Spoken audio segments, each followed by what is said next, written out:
Thank you for your leadership. I appreciate it. If I wake up tomorrow morning, by the grace of God, I'll have 23 years clean of marijuana addiction. And the reason that I'm coming to talk to you this morning is that I heard on the radio that you had made some comments last week in Larry Sabato's class about the possible legalization of marijuana in the state of Virginia. And I would implore you to please never do that. And the reason is that I'm proud to be an American. When I was addicted to marijuana, smoking it every day, all day long, I wasn't proud of much of anything. And it was only when I put it down and learned how to live my life without it that I came to a point where I can come and actually talk to you about it and say, this is such a threat to my children. And I just wanted to see if you might want to respond. Thank you. Thank you. I took Larry Sabato's Politics 101 class when I was at UVA. He had the temerity to put my yearbook picture up when I visited this past week, which I didn't appreciate a whole lot. But and one of the questions I got, actually several of the questions I got were on this subject. And the first young lady asked about Colorado and Washington and their voters voting to legalize marijuana. Interestingly, in the face, of course, of this still being illegal under federal law. And so it's not like they can say, you know, those of us right of center are these crazy challenge the federal government people. Hey, at least we try to obey the law. They're literally willing to do this in defiance of federal law. And my response was, look, this is going to be interesting on several levels. One, as a simple federalism experiment. What's the federal government going to do? What are they going to do? How is this interaction between the states and the federal government going to take place? And I don't have a problem watching that. You know, it's a peculiar subject, but I do think it's important that states try some things they think are appropriate, and whether the federal government approves or not. And the rest of us watch and learn. And I just said, I'm ready to watch and learn. I'm not ready to do it. But I don't want to just never, ever say never to the possibility in the future. You note addiction. One of the things that we've dealt with an awful lot in the Attorney General's office is meth. Methamphetamines, meth has a first-time use, 95% addiction rate.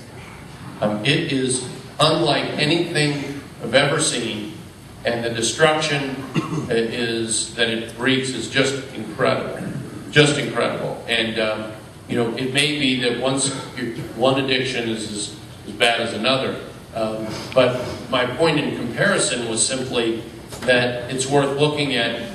If we've got $1 to spend in stopping the use of a drug, would it be marijuana or would it be meth? Well, today it would be meth. But let's see what happens in Colorado and Washington. I don't think I don't want you to misunderstand that I'm running on legalizing marijuana. I'm after the libertarian vote, but hopefully I'll get that one anyway.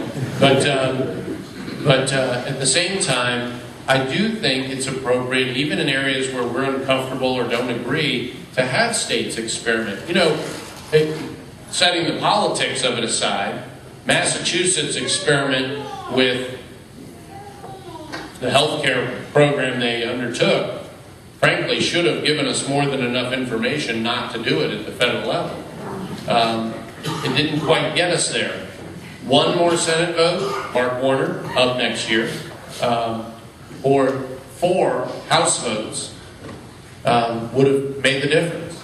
And but that experience, I think, is very important for the rest of the country. And one of the problems with the ever layering on of federal regulations and commands about how we all run our governments, our local governments, our businesses, is this sort of maniacal drive that we all be the same. That we all be the same. Diversity is a strength of this country. We shouldn't try to wring it out, including intellectual diversity and policy diversity, because we get these sorts of experiments, and some of them don't work, and some of them may work.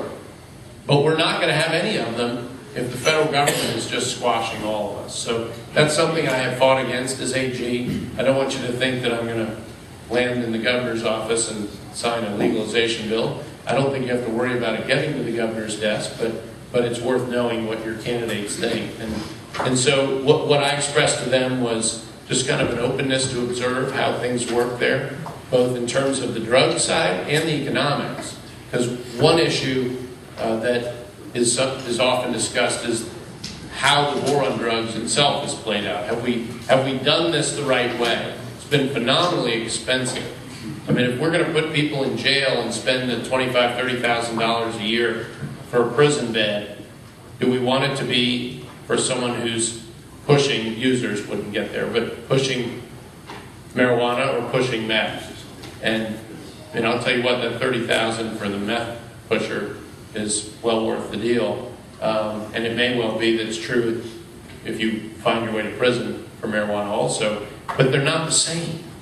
They're not the same. And we have limits on our budget and our ability to police this. And so we've got to make these kinds of distinctions over time. And having data from a couple of states, whole states, that go down this path, I think will be, it may not be good news, but it'll be interesting and it'll be something we can learn from.